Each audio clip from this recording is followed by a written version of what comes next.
To facilitate assembly, apply suitable lubricant to the thread and cone of the connecting piece of the cutting ring.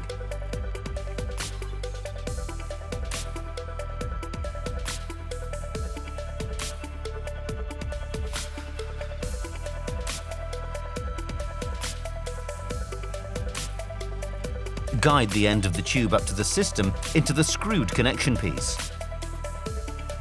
Now tighten the union nut by hand. The individual components are then moved onto the contact surface.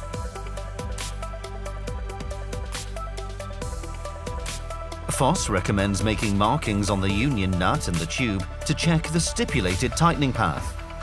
The union nut can now be tightened using an open-end wrench. For tubes with an outside diameter of up to 18 millimeters, the connection is tightened with 1.5 turns. For tubes with an outside diameter of 20 millimeters or more, with 1.25 turns.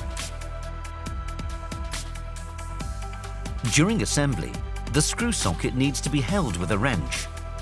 Attention! Each screw socket may only be used once for one initial assembly.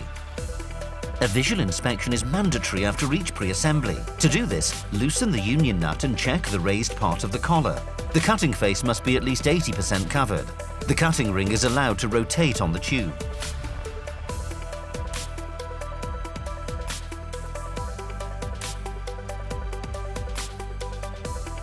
Remove any soiling before final assembly.